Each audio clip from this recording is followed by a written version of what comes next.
알아보는 수학 고민 해결 프로젝트 수다하게 오신 것을 환영합니다. 아이들이 수학을 잘하게 하는데 가장 중요한 덕목이 뭐라고 생각하세요?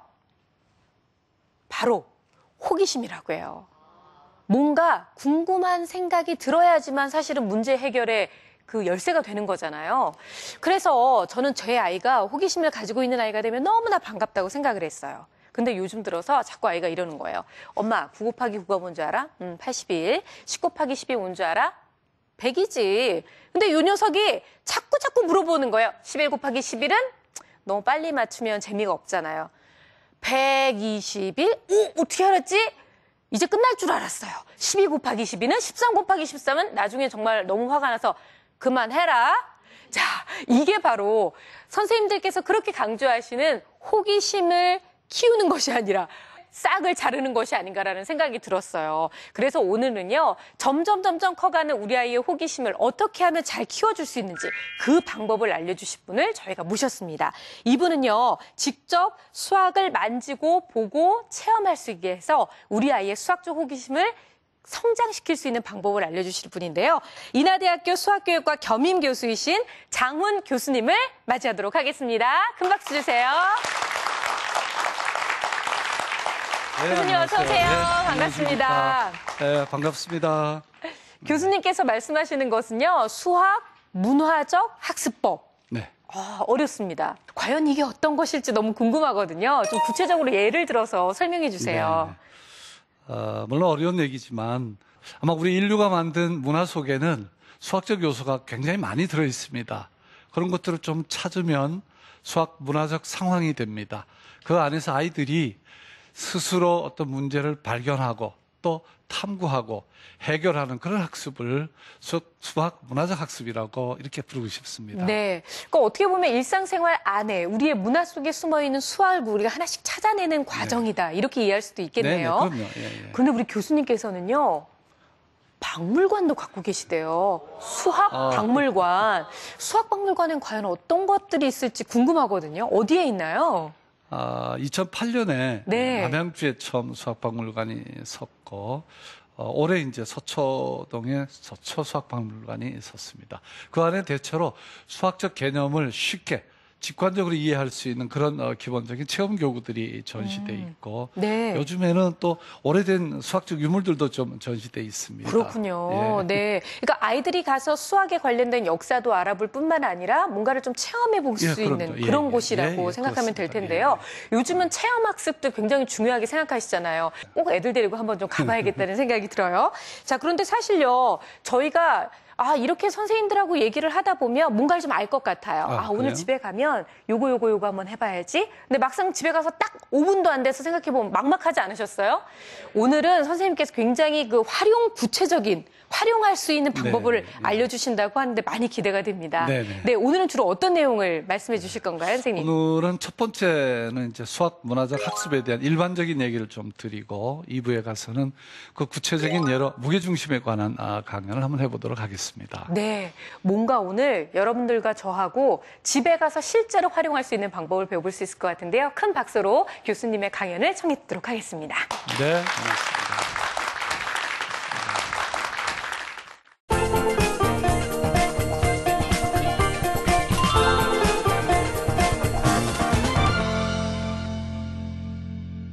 수학을 잘하려면은 먼저 수학이 무엇인가 좀 알아봐야 됩니다. 아마 사전에서 수학이 뭔지 찾아보신 적은 없으시죠?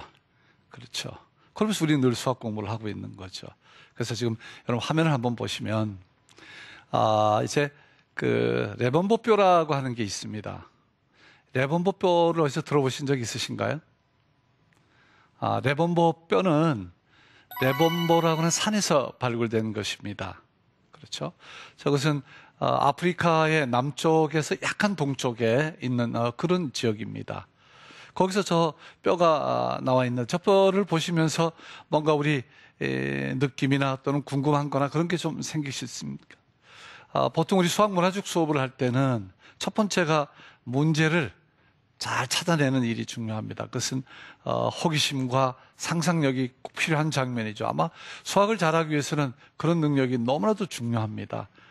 레번보 뼈를 보시면은 일단 눈곱이 보이시잖아요. 그죠? 예, 고맙습니다. 대답해 주셔서. 거기에 눈금이 몇 개일까? 여기에 관심을 갖는다는 것은 굉장히 좋은 것입니다. 왜냐하면 수적인 감각을 갖고 있다는 것이죠. 우리가 가르칠 아이들도 늘 무엇인가 보면 수적인 감각을 갖는 것이 우선 첫 번째입니다. 그렇죠. 그래서 레범버뼈에 눈금을 세보면 그동안 세보신 분이 있는지 모르겠지만 29개입니다. 그럼 왜 29개일까? 이런 생각을 하게 되잖아요. 그렇죠.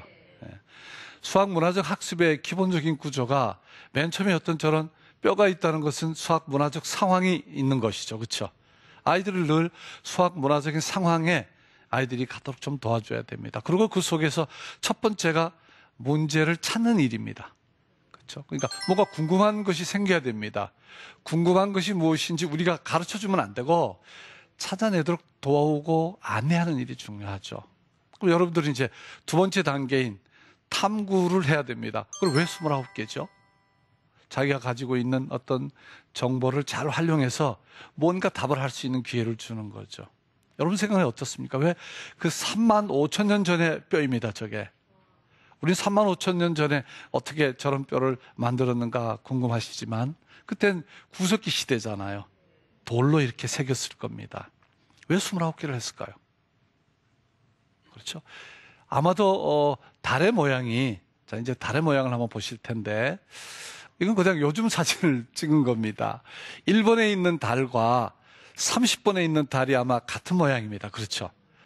그러니까 저 1번에 있는 달이 다시 똑같은 모양의 1번 달이 될 때까지 29날이 걸리죠. 그러니까 옛날 사람들이 달을 관찰했다는 거죠. 모양에 관심을 가진 거예요. 모양에 관심을 갖고 더 들어가서 저 모양이 주기적으로 온다는 것을 알게 되죠. 그러니까 29날에 이제 다시 제자리로 돌아오는 것이죠. 이건 탐구의 과정이죠. 그렇죠? 그러면 결국 이렇게 살펴보면 옛날 사람들이 자연스럽게도 수에 관한 관심을 가졌고, 그렇죠? 모양에 관심을 가진 것이고, 그 속에 존재하는 어떤 구조, 주기적인 그런 구조를 파악하고 날수를 세는 어떤 음력을 알게 되는 것이죠. 그렇죠? 그래서 이제 지금 수학 문화적인 접근을 해서 우리 나름대로 수학이 뭔지 지금 우리가 정해보고 있는 거예요. 자, 어떻게 우리가 수학을 정할 수 있을까요? 수학이란 먼저 수, 그렇죠? 또 그리고 뭐죠? 모양, 그렇죠? 제가 아까 말씀드렸는데, 그렇죠? 수와 모양, 그리고 가장 중요한 게 뭐죠? 그 속에 있는 구조이죠, 구조. 그래서 이제 정리하면 이렇죠. 수학이란 수와 모양, 또는 이것을 도형이라고 표현해도 괜찮겠어요, 그렇죠? 수와 도형, 그리고 구조를 연구하는 학문이다, 이렇게 얘기할 수 있는 거죠. 이렇게 보면 수학의 탄생은 기원전 35,000년 전이라는 거죠. 왜? 이 레범버뼈가 그것을 반증하는 것이니까. 잘 이해되셨죠? 자, 이렇게 해서 수학이 뭐다라고 하는 것을 수학 문화적으로 한번 제가 설명을 드려본 거예요. 그럼 이제부터는 수학이 어떤 모습인가를 구체적인 예를 들어서 거기서 수학을 잘하기 위해서 아까 말씀드린 대로 호기심, 상상력을 키워야 될 것이고, 우리가 탐구하는 과정에 필요한 능력은 논리적인 생각이에요.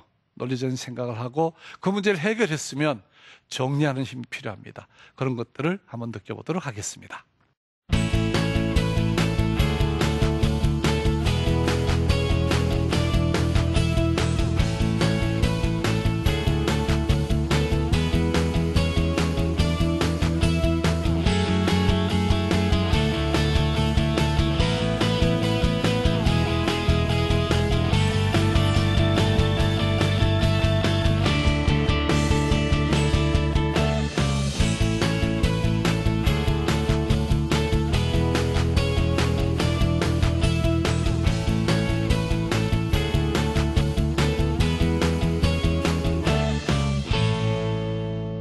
자, 첫 번째 여러분 보시는 그림은 여기 좀 영어로 쓰여 있어서 너무 미안하게 생각합니다. 이 원전이 제목이 이래서 그러는데, 지금 이 점은 원위의 점입니다. 그리고 요 점은 이 선분 위의 점이죠. 만약에 이 점을, 요 원위에 있는 점을 한 바퀴 돌릴 때에 요 점은 어떤 도형을 그릴까요? 너무 쉽죠, 그죠? 그렇죠. 그런데도 뭐 별로 대답하시는 분이 없으신데 아마 원일 거예요. 그렇죠. 다 아시다시피. 그래서 자, 잡고 돌리면 그렇죠. 그 점이 그리는 원이 그려지죠. 그렇죠. 이런 장면을 보시면 궁금하고 또 의문이 생산되지는 않으시죠. 그죠? 이제 이거는 별로 좋은 상태는 아닙니다. 사실 이런 걸 뭔가 보면 외부에서 어떤 정보가 들어오면 자신이 가지고 있는 정보와 잘 네트워킹해서 새로운 정보를 만들어내려 하는 힘을 아이들 키워주는 게 그것이 정말 수학을 잘하는 정말 좋은 방법입니다. 만약 이 점이 원위를 돌고 한편 이 점도 선분 위를 왔다 갔다 동시에 하게 되면 그렇죠? 동시에 하게 되면 이 점은 어떤 선을 그릴까요? 막상 제가 문제를 내면 그럴듯한 문제 같죠? 아닌가요? 여러분이 보시고 이제 알게 되시는 거죠. 그런데 중요한 것은 틀리더라도 뭔가 상상해보는 일은 반드시 필요합니다. 제일 우리 아이들이 수학을 좀 싫어하는 이유 중에는 생각을 안 하기 때문에 그런 거예요. 틀릴 것이 두려워서. 틀리는 것은 아무것도 안 하는 것보다 훨씬 더 좋은 것입니다. 많이 틀리는 학생이, 많이 틀리는 우리 아이가 더 많은 성공을 거둘 그런 기회를 갖는 거죠. 고치면 되니까. 안 틀리면 무엇이 늘 수 있을까요? 그렇죠? 그럼 이제 여러분 마음속으로 이 점이 어떤 도형을 그릴지 한 가지씩 생각하시기 바랍니다. 자, 이제 어떤 모습인지 한번 보시겠습니다. 그렇죠. 꽃잎을 그려요. 그러니까 한 점은 원을 돌고 한 점은 선분의 일을 왔다 갔다 하니까 당연히 꽃잎이죠. 근데 여기서 만나지 않는 것이 너무 아쉽죠. 그렇죠? 속상하죠. 만났으면 조그만 세계가 완성이 될 텐데. 그렇죠. 그리고 그림은 점점 못나지고 있는 것 같아요. 그렇죠. 그러나 새로운 것이 탄생되기 위해서는 이런 못난 모습이 있어야 될지도 몰라요. 지금쯤 조그만 희망이 생기시죠. 더 멋진 도형이 나올 것 같은 느낌이 들고 여기 있는 이 녀석과 만날 것 같은 그런 느낌이 든다는 거 굉장히 좋은 일입니다. 굉장히 좋은 일입니다. 그렇죠? 자, 그럼 이제 한번 보십시다. 이제 만날 건가요? 여러분 어때요? 만날 것을 확신하십니까?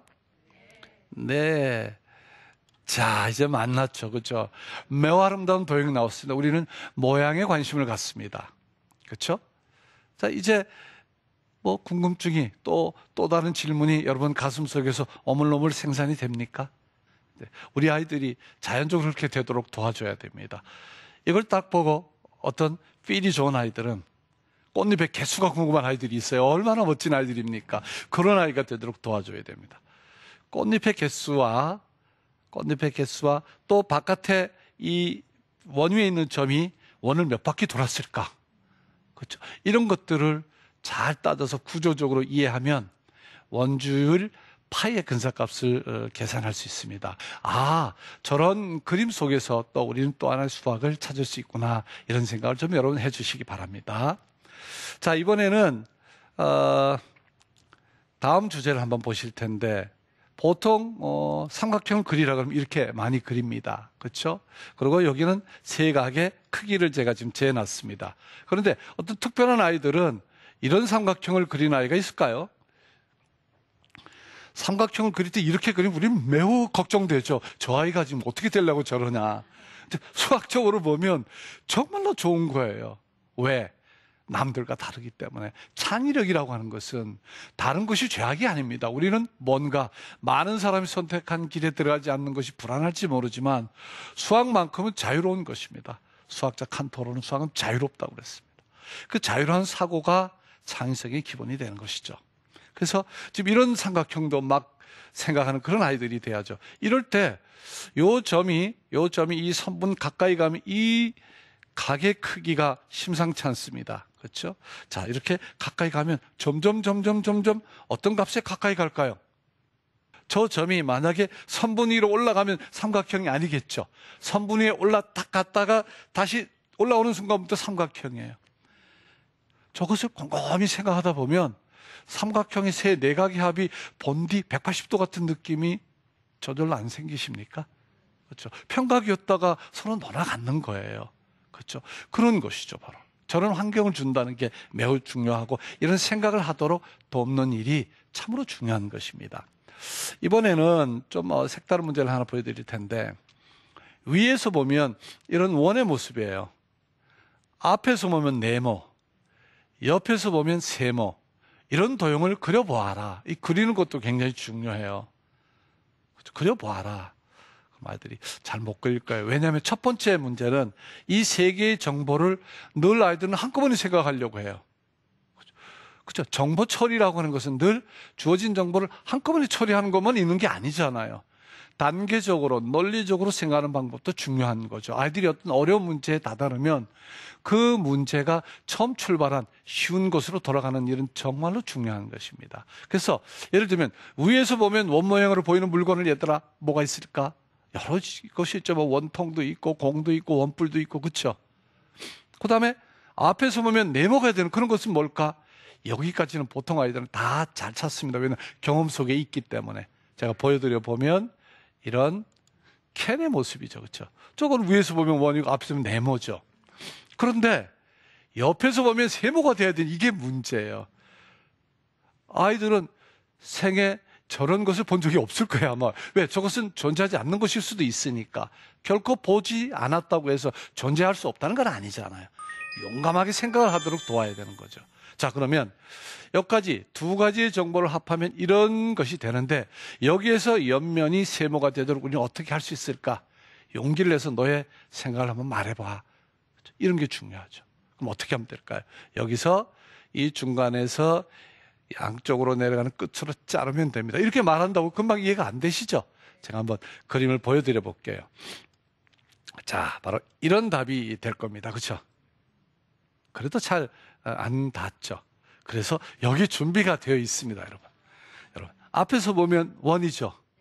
저 위에서 보면. 자, 이렇게 앞에서 보면 네모잖아요. 이제 이렇게 틀어보면 세모죠. 그러니까 원기둥을 이렇게 자른 거예요. 그렇죠. 여러분들 좀 이렇게 감탄하는 모습을 보니까 드디어 이제 수학 문화적 학습이 효과가 나는 순간입니다. 왜냐하면 수학은 꼭 머리로 하는 게 아니라 우리의 가슴, 놀라움 이런 것이 함께 가야 돼요. 그렇죠. 그렇게 하는데 수학을 어떻게 싫어하겠어요? 수학을 오히려 싫어하는 것이 대단히 어려운 문제가 될 수도 있다는 거죠. 그렇죠? 자, 그다음에 이걸로 이 문제가 끝날 듯 하지만 한 어린이의 풀이를 보면 여러분 깜짝 놀라실 겁니다. 한번 소개해 볼게요. 한 어린아이의 풀이는 이렇습니다. 위에서 보면 원이기 때문에 밑에 원판 놓은 거예요. 앞에서 보면 사각형이니까 가운데 사각형을 놓은 거예요. 옆에서 보면 세모니까 세모를 세웠죠. 마치 이것처럼. 원, 사각형, 삼각형. 그 어린아이에게 이 문제는 너무나도 쉬운 문제라는 것이죠. 이것이 논리적인 것입니다. 그렇죠? 우리는 이러한 생각들을 좋아하고 잘 키워줘야 된다고 생각합니다. 자, 이번에는 정말 멋진 작품을 하나 보여드릴 텐데 이건 이제 우리 어린 자녀들을 두신 학부형들께서는 좀 잘 한번 봤으면 좋겠습니다. 물론 아이스콘을 먹죠. 콘은 이때 이제 원뿔을 말하는 거죠. 그렇죠? 맛있게 먹었습니다. 그냥 지나가면 아무것도 아니죠. 이것을 수학 문화적 상황이라고 생각한다면 엄마나 선생님은 멋진 질문을 던져줘야 돼요. 그래야 아이가 뭔가 궁금한 그런 생각을 할 수 있도록. 자, 먹었어요. 우리 어떤 질문을 던질까요? 자, 이 질문이 제일 좋을 것 같아요. 자, 한번 눌러볼게요. 원뿔 모양의 컵은 어떻게 만들었을까? 우린 그 안에 있는 아이스크림을 다 먹었는데. 그렇죠? 그러면 성급한 학부형들은 자꾸 답을 가르쳐 주려고 해요. 그러지 마세요. 우리가 답을 하는 동안 아이는 사고를 안 하게 된다는 거예요. 가능한 안내하고 아이가 스스로 하도록. 그럼 아이가 여러 가지 안을 낼 텐데 우리 아이가 엄마 그러면 여기를 잘라보면 어떨까? 이런 안을 나오면 너무 좋은 거죠. 그렇죠? 끈기를 갖고 기다려 주시는 거죠. 저 가위 가지고 한번 잘라서 펼치면 저 원뿔의 전개도가 될 것입니다. 그렇죠? 그렇게 됐을 때 이제 우리는 위대한 아르키메데스를 잠깐 만나보시죠. 자, 이렇게 될 것입니다. 그렇죠? 부채꼴이 될 텐데, 자, 이 부채꼴의 모습을 아르키메데스적으로 말하면 이렇게 말할 수 있어요. 삼각뿔, 사각뿔, 오각뿔, 육각뿔, 점점점 무한대 각뿔을 우리는 원뿔의 전개도라고 보는 이것은 위대한 생각입니다. 오늘날 적분과 미분의 기본적인 생각이 되는 거죠. 그래서 이 부분을 제가 한번 자, 이게 삼각뿔의 전개도입니다. 그렇죠? 제가 이것을 이제 키워보겠습니다. 그렇죠? 지금 여러분 아마 생애 최초로 59각불의 뿔을 보고 계신 거예요. 실제로 원뿔은 아니지만 원뿔인 거예요. 그렇죠? 그러니까 아이는 자연스럽게 그것을 이해하게 되죠. 게다가 이 두 개, 원뿔의 전개도와 원뿔의 모양은 바로 이렇게 되죠. 이런 생각을 해보시는 거죠. 원뿔의 높이가 점점점 줄어들면 원뿔의 전개도는 저런 모습이죠. 그렇죠? 여기 붙었다가 조금씩 올라올 때마다 그렇죠? 이렇게 해서 원뿔의 모양과 원뿔의 전개도 사이에는 저런 관계가 있다는 것을 우리는 잘 알 수 있게 됩니다. 그렇죠? 또한 항상 조금 전에 보셨던 원뿔이라고 하는 상황을 이런 삼각뿔, 사각뿔, 오각뿔, 점점점, 무한대 각뿔로 가는 이러한 생각은 정말로 중요한 겁니다. 이제 어떤 것을 고정적으로 보시지 말고 이 녀석의 최초의 모습은 어떨까 이런 생각을 해주시는 게 굉장히 좋겠습니다. 자, 그래서 이제 우리가 지금 수학 문화적인 관점에서 이제 수학이 무엇인가 한번 알아보셨잖아요. 그렇죠? 뭐였었나요? 수학은 수의, 그렇죠? 또 모양, 도형에 관한 이야기. 그 속에 존재하는 뭐예요? 구조를 연구하는 학문이다. 그러니까 아이가 항상 수와 모양을 잘 관찰하고 관심 가질 수 있도록 돕고 더 나아가서 구조에 관심, 어떤 구조인가를 늘 생각할 수 있도록 도와야 됩니다. 그리고 수학 문화적 수업이란 수학 문화적 상황 안에서, 그렇죠? 상황 안에서 아이가 스스로가 제일 중요한 거예요. 스스로 문제를 발견하고 찾도록 도와야 될 것이고 또 가능한 한 스스로 해결하도록 도와야 될 것이고 그리고 제일 중요한 거 하나가 다시 정리를 해야 됩니다. 꼭 어디 글씨를 쓰든가 그림을 그리든가 해서 정리를 해야 그 다음에 그 아이가 활용할 수 있는 그렇죠? 그러한 지식이 될 것입니다. 또 수학이 뭔지는 여러분 마음속에 꼭 넣으셨다가 아이에게 이걸 외계하시면 안 돼요. 그렇죠? 은연중에 수, 도형, 구조에 관심 가는 그런 아이가 되도록 해주셨으면 고맙겠습니다. 고맙습니다. 교수님. 네네. 너무 재밌으셨죠? 그래요? 고맙습니다. 아니, 근데 저는 너무 궁금한 게요. 교수님께서도 자녀분이 있으시죠? 네, 있죠. 이제 뭐 다 이제 장성한 네. 자녀분들이시겠지만 혹시 어렸을 때 이런 식으로 접근을 하셨나요? 불행하게 그러지 못했습니다. 그렇군요. 네, 저희가 네, 오히려 더 네, 행운의 주인공이 된 것 같은데요. 네, 네, 네. 아니 정말 신기한 프로그램이에요. 아, 그러십니까? 저거 살 수 예, 있나요? 아니 정말 저런 프로그램을 집에 갖고 있으면 아이들한테 이게 뭐 말로 100번 설명해도 할 수 없는 것을 눈으로 한번 보여주니까 너무 도움이 훌륭한 되셨습니까? 교육법이 될 것 같아요. 그렇습니다. 와, 예. 이 수학 문화적 학습이라고 하는 것이 이게 보통 학문이 아닌 것 같은데요. 아, 고맙습니다. 네. 아니, 그런데 저는 이런 생각도 들었어요. 오늘 아까 원 하나 어떻게 움직이는 꽃무늬 막 나올 때요. 저는 거기서 딱 꽃이 나올 줄 알았거든요. 아, 정말 잘하셨습니다. 아니, 이게 이렇게 가는 걸 보면서, 저걸 애들이 보면 얼마나 신기해 할까라는 생각이 들었는데, 사실은 이런 질문을 제가 드려야 되거든요. 수학 문화적 접근이라는 것을 저희가 네네. 수포자들한테도 도움이 될까요? 라는 질문을 드리려고 했었는데, 네네. 도움이 될 것 같아요. 그렇죠? 아무 생각이 없던 저희를 뭔가 수학적으로 자꾸 이렇게 관심을 네네. 끌게 만드셨던 것 같아요. 네네. 정말 이 수학 문화적 접근은 꼭 필요한 것 같다는 생각이 드는데요. 저도 그렇게 생각합니다. 네. 더 많은 사람들이 좀 그랬으면 좋겠습니다. 네. 예, 예, 예. 근데 정말 우리가 수학 문화적 접근을 했을 때 받을 수 있는 효과라고 할까요? 어떤 효과를 좀 기대를 해볼 수 있을까요? 예, 예. 수학 문화적 학습을 하는 동안에는 어쨌든 아까 말씀드렸습니다만은 문제를 스스로 찾고 그럴 때 필요한 능력이 이제 호기심. 네. 그게 바탕이 돼야 돼요. 그럼으로써 상상력도 좀 가질 수 있고, 그다음에 스스로 탐구하는 동안에 논리적 생각이 좀 클 수 있습니다. 그렇죠. 해결하고 정리하는 동안 또 아이는 정리하는 힘이 키워질 거고, 네. 그렇게 하면 우리가 보통 말하는 수학적 힘이라는 단어가 있어요. 다른 말로 수학적 사고 이러기도 하죠. 수학적 힘을 아이가 갖게 되면 수학의 의미나 또 수학의 가치를 느끼고 즐길 수 있게 된다. 뭐 이렇게 얘기할 수 있겠습니다. 네. 예. 수학하시는 분들은 다만 인상 찌푸리시고요. 막 굉장히 고민 많이 하시고 그럴 것 같은데 교수님은 딱 뵙기에도 참 인상이 그러시죠. 너무 행복해 보이시는데 수학을 하신대요. 믿기지가 않는군요. 네. 근데 교수님께서는요, 여러 가지 교구도 만드셨다고 제가 네네네. 들었어요. 네네. 근데 사실 요즘 교구하면 우리가 뭐 비싼 세트 그리고 비싼 학습법 많이들 얘기 들어보셨죠. 해주셨죠. 이거 애들 시켜야 되나 말아야 되나 고민도 상당히 많이 해봤는데 교구하면 어린아이들 아니면 네네. 초등학교 저학년한테나 도움이 되는 건 아닐까라는 생각들 많이 하시는데 네네네. 교구의 장점이랄까요? 어떤 게 있을까요? 이 교구를 우리가 쓴다고 하는 것은 어떤 수학적 개념을 좀 직관적으로 받아들이고 네. 느낄 수 있게 돕는 거고 그 토대 위에서 이제 논리적인 훈련해 나가는 것입니다. 그래서 첫 번째 아이가 수학적 개념을 그냥 만나면 매우 어려워하잖아요. 그렇죠. 근데 자기가 교구를 가지고 만지고 이러다 보면 교구를 직관적으로 이해하게 됩니다. 네. 그래서 굉장히 도움이 된다고 저는 생각합니다. 네, 그냥 머릿속에만 있는 것을 실제로 눈으로 네네, 그리고 그럼요. 만져도 볼 만지고, 수 예, 있고 예. 또 이렇게 대입도 해볼 수 그렇죠, 있고. 예. 네, 2부에서는 무게중심과 관련된 이야기를 해주신다고 하는데요. 왜 하필이면 무게중심인지 그 이유가 좀 네. 궁금해요. 무게중심은 사실 우리 생활 주변에 너무나 많잖아요. 그렇죠.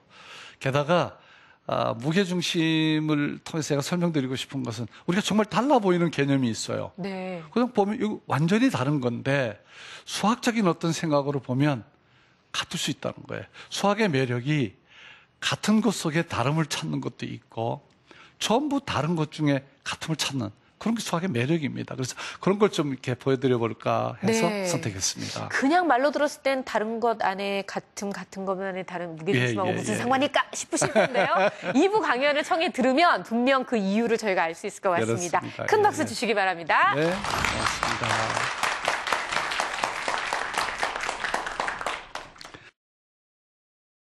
수학이 좋아요. 감동적이고 가슴이 뛰고 있어요, 지금. 여러분 그런 생각 못하고 여지껏 사셨죠. 놀라운 생각입니다. 수학을 오히려 싫어하는 것이 대단히 어려운 문제가 될 수 있다. 그렇게 하는데 수학을 어떻게 싫어하겠어요? 궁금한 것이 가슴속에서 또록또록 올라옵니까? 이 질문이 생산되는 아이는 정말 멋진 아이죠. 드디어 이제 수학 문화적 학습이 효과가 나는 순간입니다.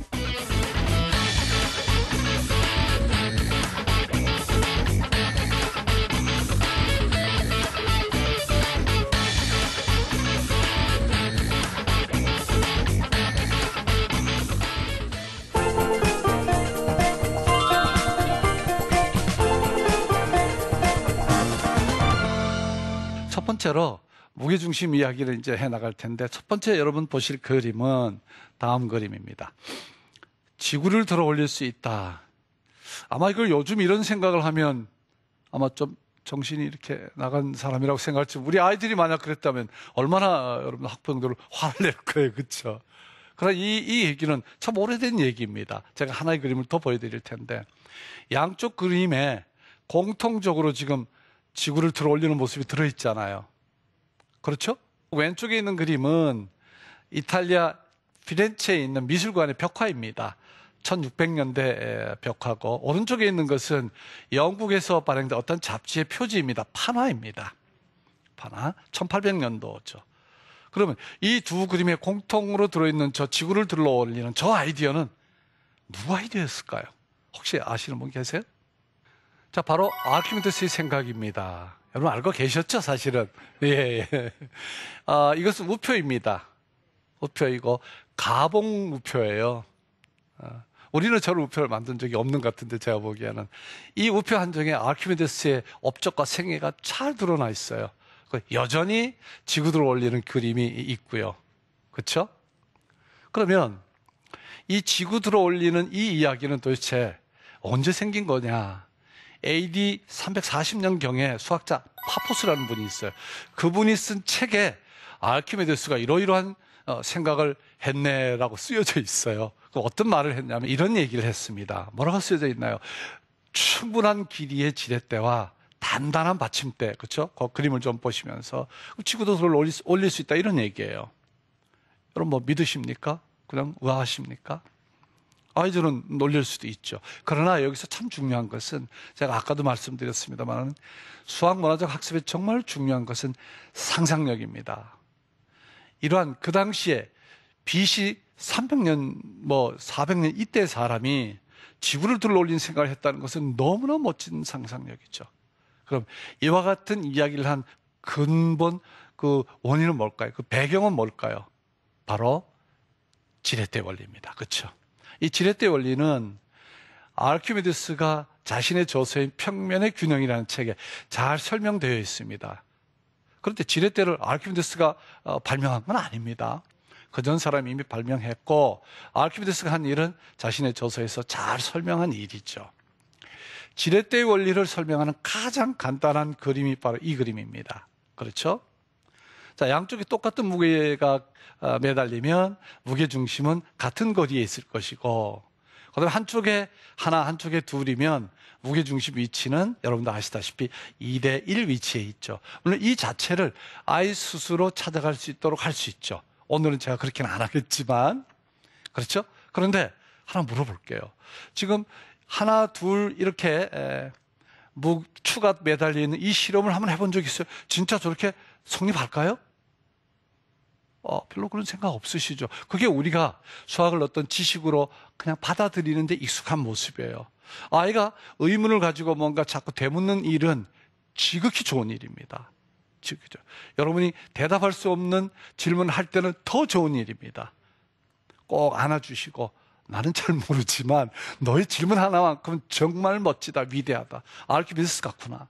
그렇죠? 이렇게 해주시면 굉장히 좋습니다. 그럼 오늘 실험 한번 해보겠습니다. 준비가 제가 해두었는데, 자, 여러분 이제 보시면 이쪽에는 하나가 매달려 있고, 그렇죠? 이쪽에 두 개가 매달려 있습니다. 2대1 되는 데서 평형을 이루어야 될 겁니다. 그렇죠? 2대1 되는 위치에 제가 넣었습니다. 성립할까요? 가슴이 조금 두근두근 합니까? 아니면 별로입니까? 결코 성립하지 않습니다. 이거 왜 이럴까요? 추의 문제는 아니고, 그렇죠? 아시면서 대답 안 하시는 거죠. 이쪽 막대의 길이와 이쪽 막대의 길이가 다르잖아요. 이미 이쪽 막대의 길이가 길기 때문이죠. 그러니까 이쪽 막대의 길이를 좀 더 늘려야 돼요. 그렇죠. 그러나 막대의 길이를 늘릴 수는 없잖아요. 그래서 제가 막대의 길이를 늘리는 대신에 이 옆전을 이렇게 올릴 거예요. 그렇죠? 아시겠습니까? 그러면 이때 이제 정말 성립하는지 한번 보십시다. 이 성립하면 감격적일까요? 만약 감격적이면 박수를 꼭 쳐주세요. 예. 그렇죠. 이 예민한 실험이 그대로 성립합니다. 자, 오늘은 제가 이런 추를 쓰고 있지만 여러분 집에서는 어떻게 하면 될까요? 철물점에 가면 낫뜨라는 게 있어요. 그죠? 낫뜨 3개 사시면 되죠. 엽전 조금 사서 요 맞추면 되죠. 이 쇠막대는 뭘로 쓰면 제일 좋아요?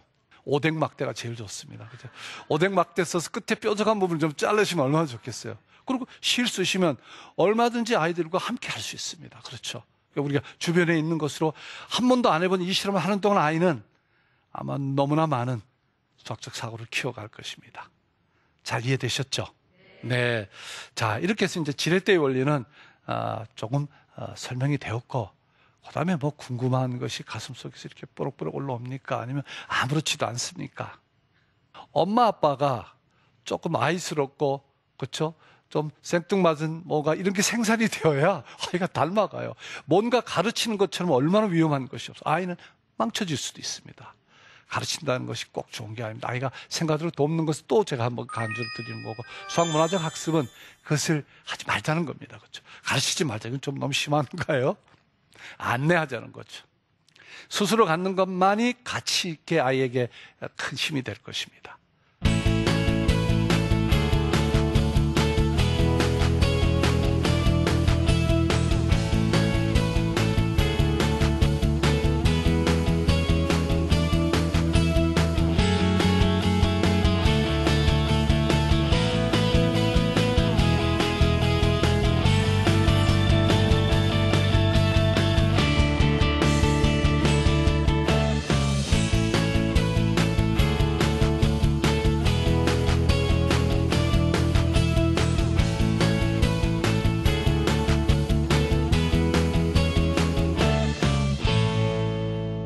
혹시 이거 궁금한 사람 없었어요?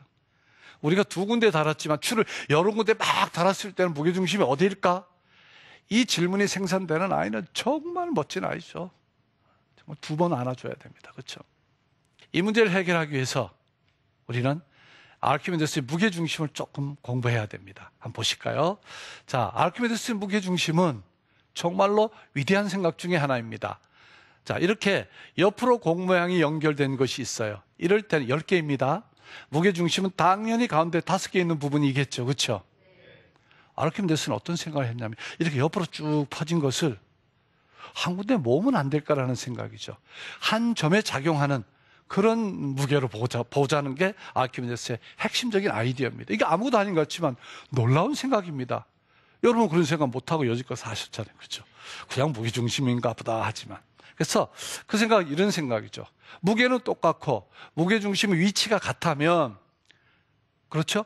이게 다른 것인데 수학적으로 보면 뭔가 통하는 것 같잖아요. 또 같은 것 같잖아요. 그죠?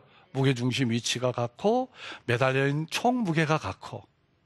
그럼 우리 용감하게 여기다가 한번 적용해 봅시다.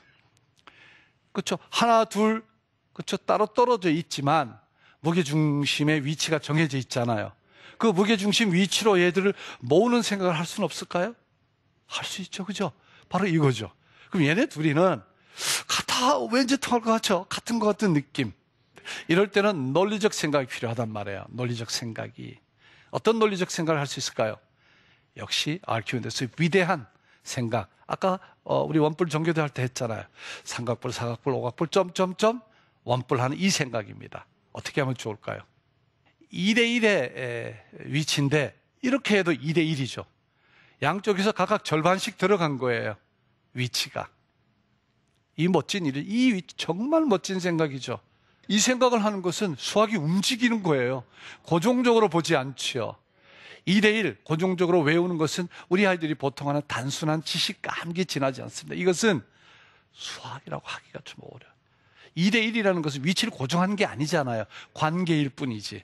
그러니까 안으로 절반씩 들어가도 성립해야 될 거고. 왜? 무게 총 달린 것은 3이고 위치는 그대로이고 또 절반 들어갔어요. 그렇죠? 그럼 어떻게 될까요? 이렇게 되죠. 어떻게 하고 싶어요? 이제 무한히 가고 싶은 생각이 저절로 떠오르나요? 무한히 가면 어떻게 돼요? 바로 맨 아래 모습이 되죠. 그래서 이렇게 달라 보이는 것들이 사실은 하나라는 것이죠. 자, 이 생각을 가지고 우리 이 문제를 풀어봅시다. 이걸 이용해서. 자, 어떻게 풀까요? 왼쪽에 있는 하나, 둘을 하나로 모을 수 있잖아요. 아르키메데스의 무게중심 생각을 가지고. 자, 이렇게 할 수 있다는 거예요. 하나, 둘은 버려도 되잖아요. 그 녀석을 하나로 모아서 2대1 되는 곳에 3개를 매달면 되는 것이고, 이제는 빨간 거 3개와 오른쪽 3개가 같은 거니까 그 중점이면 되잖아요. 그러면 이 1 쓰인 것을 실제 길이라고 생각한다면 막대 전체의 길이는 6이 될 거예요. 그렇죠? 그렇죠? 그리고 3개 사이의 거리는 4가 되겠죠. 그 중간은 2가 돼야 되잖아요. 그러면 저 위치는 어디가 될까요? 자, 4대2. 바로 2대1 위치에서 무게중심이 정해진다는 거예요. 이건 우리가 지금 아르키메데스의 무게중심의 이론을 잘 적용해서 일단 문제를 풀어본 거잖아요. 저게 실제 생활에서 실제 세계에서 성립할지 궁금한 생각이 좀 이제는 생기시죠? 아이 속에 있는 잠자는 호기심을 일깨우는 일은 우리가 정말로 해야 될 일 중에 하나입니다. 너 호기심을 일깨워 이렇게 말한다고 되는 게 아니잖아요. 여러분들과 아이가 대화하는 속에 내가 던지는 질문 속에 그런 것이 가능할 수 있습니다. 한 가지 더 제가 실험을 한번 해보겠습니다. 아르키메데스가 한 일 중에는 이 원기둥과 그 다음에 이 구가 부피의 비가 2대3이라는 걸 밝혀냈어요. 기록에 의하면 여전히 무게중심의 이론을 가지고, 물론 꼭 이렇게 실험하는 건 아니에요. 이것은 아르키메데스의 생각을 제가 오늘날 편하게 아이들이 이해하기 쉽도록 지금 이렇게 만든 것이죠. 그럼 실제로 지금 이 원기둥과 구는 높이가 같은 거죠. 그러니까 구의 지름과 원기둥의 높이가 같은 거예요. 그렇죠? 그럼 2대3이라는 것을 아이가 실험하게 하려면, 노는 거죠. 지금 실험하게 하려면 어떻게 놔야 될까?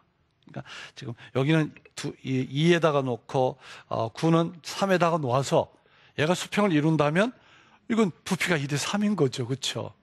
근데 아르키메데스가 이전에는 이미 이 원뿔의 부피가 기둥의 3분의 1이라는 것은 이미 오래전부터 우리 인류가 알고 있던 거예요. 이것은 아르키메데스가 찾은 거고. 근데 이것으로 한번 설명을 해본다면 어떤 설명이 되냐면 그 전에 이 원기둥의 부피는 원뿔의 3배입니다. 그렇다는 얘기는 원기둥을 여기다가 놓고 원뿔을 여기다가 놓으면 이것이 수평을 이루어야 될 거 아니에요. 그렇죠. 이것은 지금 우리가 지렛대의 원리를 이해하는 그런 마음으로 보면 이 녀석의 부피는 이 녀석의 3배. 그렇죠? 또한 이 9의 부피는 원뿔의 몇 배? 2배일 겁니다. 아까 3분의 1. 자, 어떻습니까? 잘 설명되었죠? 그러니까 이게 지렛대 원리를 가지고 이제 아이들이 9와 원기둥, 원뿔 부피의 비가, 그렇죠? 원뿔이 1, 9가 2, 그렇죠? 원기둥은 3에 해당한다는 걸 우리는 알 수 있게 되는 것이죠. 그렇죠? 이번에는 다른 방법을 해보겠습니다. 이게 우리 무게중심 할 때 가장 핵심적인 부분이에요. 쪽지 시험 점수와 무게중심이 도대체 이게 무슨 관계일까요? 그렇죠? 이게 아까 제가 아주 달라 보이는 것이 같다라는 것입니다. 자, 그럼 시작해 볼까요? 자, 여기 지금 쪽지 시험 점수를 정리했어요. 그렇죠? 가만 보니까 지금 5점이 3명, 그렇죠? 그다음에 6점이 1명, 점점점에서 그래서 학생 수는 10명이고 총점은 얼마예요? 70점이에요. 그러니까 평균이 7점이죠. 평균 7점이죠. 자, 그러면 이것을 추 그림으로 나타내면 어떻게 되느냐? 이렇게 되죠. 학생 수를 추로 보면 되잖아요. 그리고 5점, 6점, 7점 이렇게 놓을 수 있는 거 맞죠? 그럼 7점이 평균이라면 7점이 무게중심이 돼야 된다는 거 아니에요? 만약 이것이 성립한다면 우리는 어떤 내용을 평균과 무게중심은 같다라는 생각을 하게 되죠. 그렇죠? 그래서 이 실험을 이제 한번 해보겠습니다. 진짜 성립하는지 여러분 많이 궁금하시죠? 자, 이쪽이 지금 무게중심이니까 이쪽이 지금 얼마가 돼야 됩니까? 7점이 돼야 되겠죠. 그렇죠? 7점이면 2개를 놓나 마나 하잖아요. 그러니까 놓지 말고 자, 7점, 6점, 5점. 5점이 아까 몇 명이었죠? 3명이었죠. 그죠? 그다음에 6점은 몇 명? 1명. 7점 2명, 8점 몇 명이었어요? 2명이었죠. 9점은 몇 명? 1명이었죠. 이제 10점에 1명 놓으면 수평을 이루면 이제 되는 거 아닙니까? 그렇죠? 정말 가슴이 막 두근두근 하십니까? 수평을 이루죠. 이것은 그대로 성립하는 거죠. 자, 그럼 여기에서 무엇이 지금 양쪽에 같을 건가 이런 게 궁금하면 너무 좋을 거예요. 그렇죠? 네, 별로 거기까지는 안 가시죠. 뭔가 같은 거예요. 그렇죠? 뭐가 같으냐 하면 바로 이렇게 되는 거죠.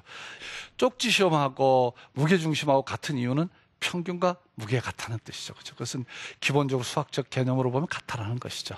네, 여러분 끝부분은 제가 조금 빨리 갔지만 아마 아이디어는 여러분 잘 이해했을 거라고 생각됩니다. 여러분 고맙습니다. 네, 교수님 감사합니다. 좋습니다. 와, 이 무게중심의 원리를 이해하니까 우리가 일상생활 속에서 이해할 수 있는 것들이 정말로 많이 있었네요. 그러셨죠? 네. 그런데 이거를 그냥 항상 개념과 원리로만 생각해서 아이들한테 이해를 시키려고 할 때는 참 뭐 설명해 주기가 어려웠었는데 뭔가 눈에 보이는 몽골을 보여주니까 박수가 절로 나왔어요, 진짜로. 그랬어요. 고맙습니다. 그런데 지금 교구를 보여주셨잖아요. 네네. 사실은 이렇게 뭐 예쁘고 뭔가 이렇게 딱 보여줄 수 있는 정확한 교구가 있으면 좀 좋겠다는 생각도 드는데 아까처럼 오뎅 꼬치로도 할 수 있다는 생각이 들어서요. 집에서 활용할 수 있는 여러 가지 교구 있으면 좀 소개해 주세요. 네. 사실은 우리 주위에 있는 모든 것이 교구입니다. 어떻게 바라보느냐의 문제죠. 그렇죠? 우리가 버리는 여러 가지 쓰레기 속에서도 교구를 만들 수도 있고 그렇습니다. 그래서 버리는 뭐 어떤 두꺼운 종이로 다면체를 만들어 본다든가 이런 거 굉장히 좋고 또 특히 네. 이렇게 아이들과 다니면서 뭐 맨홀 뚜껑 속에도 왜 맨홀 뚜껑은 동그랄까? 뭐 이런 질문을 던져놓는 것도 좋고요. 정말 돌아다니면서 무엇이든지 정말 이게 교구가 될 수 있다라고 생각하는 것도 참 좋을 것 같다는 관점의 생각이 드네요. 문제이거든요. 네. 그렇죠? 네. 자, 정말 이 수학과 관련된 궁금증들 많이들 풀리셨겠지만 그래도 여전히 남아있는 여러분들의 수학적 궁금증을 해결해드리는 시간 수학에게 묻다 에스크메스 함께하겠습니다. 첫 번째 질문은요. 저희가 직접 길거리로 나가서 여러분들의 고민을 받아봤는데요. 영상으로 함께 만나보겠습니다.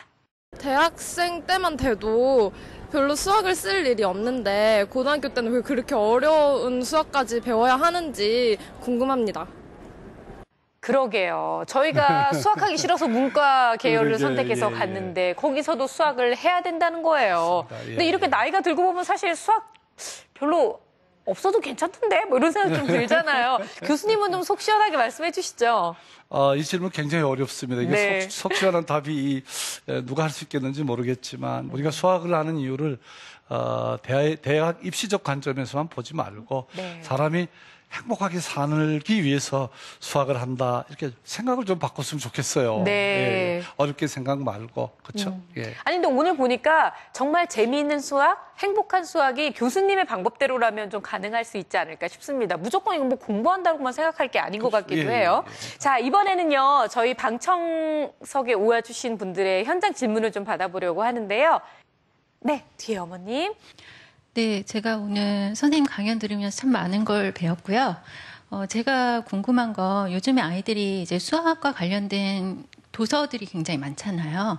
근데 이제 여러 가지 책들이 있지만 아이들이 그 만화를 굉장히 좋아하는 네, 그런 맞아요. 경향이 있잖아요. 그래서 혹시 아이들을 지도함에 있어서 부모 입장에서 봤을 때 만화로 된 수학 책이 도움될 만한 게 있을까? 그게 좀 궁금하거든요. 어머님하고 저하고 아주 똑같은 심정이에요. 그리고 뭔가 수학적인 거를 배우러 하는 거는 좋은데 그거를 만화로 봐도 괜찮을까요? 이거 정말 궁금합니다. 만화가 나쁘다거나 그렇지 않습니다. 저 만화는 그림이 있기 때문에 아이들의 상상력을 더 키울 수도 있고 네. 그래서 제 생각에 아주 긍정적으로 보고요. 사실은 아이들이 어떤 지식을 습득하기 위해서 책을 보기보다는 생각을 하기 위해서 책을 보는 게 정말 좋습니다. 그래서 그냥 어떤 사람 위인전도 좋은 거예요. 그게 수학과 관계없을 것 같지만 꼭 그렇지만은 않습니다. 그러니까 네. 다양한 도서가 결국 수학 문화적 소양도 키울 수 있고 네. 사고의 힘을 키우는 쪽에 맞는 도서를 좀 고르시면 좋을 것 같아요. 그러니까요. 일단 뭐 저는 보니까 책이라면 만화책이든 뭐든 그러니까요. 예, 예. 집어주기만 해도 고마워서. 네. 엄마가 들고 읽으시는 게 있어주기만 좋습니다. 해서. 엄마가 네. 좀 보시고 네. 그게 참 좋죠. 자, 한 번 더 질문을 받아볼까요? 혹시 있으세요? 네. 질문 있으시대요. 네. 네, 저도 선생님께 이렇게 수학을 배웠으면 참 좋았을 것 같은데, 이렇게 많은 학생들을 가르치셨을 것 같아요. 실제로 학생들이 이제 선생님께 교육을 받고 좀 이렇게 달라진 점이 있는지, 어떤 식으로 실제로 좀 가르치셨는지 그런 것들이 좀 궁금하거든요. 네. 네, 이게 굉장히 참 중요한 질문 같은데, 제가 교사 생활을 좀 오래 했었었는데, 그전에는 저도 칠판에서 막 설명하고 하는 수업을 하다가 어느 과학고에 근무할 때 처음으로 방법을 바꾸기 시작했습니다. 마구 그러니까 제가 가르치는 것보다는 아이들이 풀도록 돕고, 그렇죠. 이게 훨씬 더 좋은 방법이라는 생각을 그때 깨달았습니다. 네. 사실은. 그래서 지금도 그 아이들과 함께 교사가 아이들과 함께 공부하는 그런 모습이 됩니다. 그러니까 뭔가 가르치는 게 아니고 네. 그래서 훨씬 더 저도 그때 많은 수학을 공부하게 되고 아주 즐거웠던 추억으로 지금 기억하고 있습니다. 네. 저는 아까 이 방송 시작하기 전에 그렇지 않아도 교수님께 여쭤봤어요. 교수님은 전공을 수학을 하셨냐고. 수학 교육과를 나오셔서 교사 생활을 30년 넘게 하신 이후에 지금 대학교에서 겸임 교수로 계시는 거예요. 보통 대부분은 교사 생활 끝나고 나시면 그냥 다른 길을 가시는 분들이 많으신데 다시 대학에 가셔서 또 새로운 교육을 또 하고 계신다는 게 너무나 고맙습니다. 대단하고요. 정말 그래서 또 다른 측면의 수학을 바라보실 수 있었던 게 아닌가 그렇습니다. 싶습니다. 예. 프로그램 마치면서 꼭 학부모님께 해주고 싶으신 마지막 말씀 있으시면 네, 좀 네. 듣겠습니다. 어떤 예를 하나 들어드릴게요. 아까 말씀드리려다 못했는데 아이가 어디 소풍을 갔어요. 어린아이가 가서 나무 큰 걸 보고 둥글다는 걸 인식했어요. 근데 그 어린아이가 세상에 나무가 다 둥글다는 걸 인식한 건 굉장히 좋잖아요. 이럴 때 엄마 왜 나무는 둥글까요? 라고 물었을 때 쓸데기 없는 질문을 하니 이런 엄마 되시지 말고 혹시 모르시더라도 꼭 안아주는 엄마가 되었으면 이렇게 멋진 질문을 나는 한 번도 해본 적이 없는데 안아주는 정도가 참 좋겠습니다. 네. 수학은 역시 사랑하는 마음 제일 중요하다고 생각합니다. 네, 교수님 앞으로도 정말 교수님과 꼭 닮은 많은 수학 교사들을 많이 배출해내시기를 그러겠습니다. 부탁드리겠습니다. 네, 네, 오늘 좋은 강연 해주신 장은 교수님께 다시 한번 큰 박수 부탁드릴게요. 네, 고맙습니다. 감사합니다, 교수님. 네, 고맙습니다.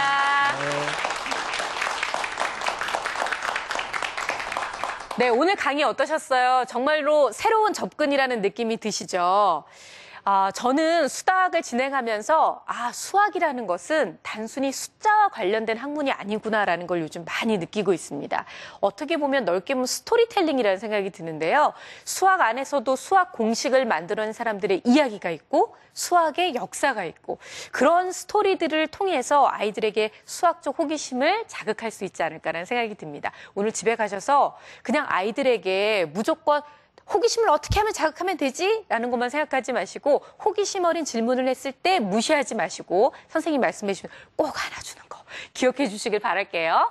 저희는 다음 시간에도요. 더욱더 즐겁고 또 여러분들의 호기심을 막 자극할 수 있는 즐거운 이야기를 가지고 다시 찾아오겠습니다. 감사합니다.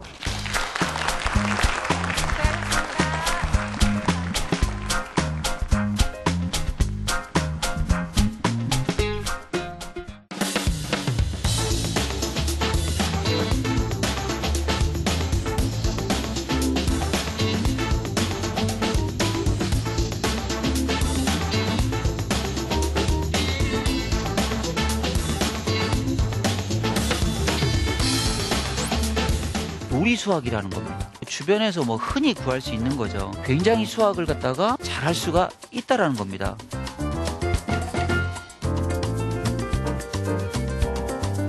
수학은 머리로 하는 공부다. 재미없는 공부가 되게 십상인 거죠. 왜냐? 이게 머릿속에서만 하기 때문에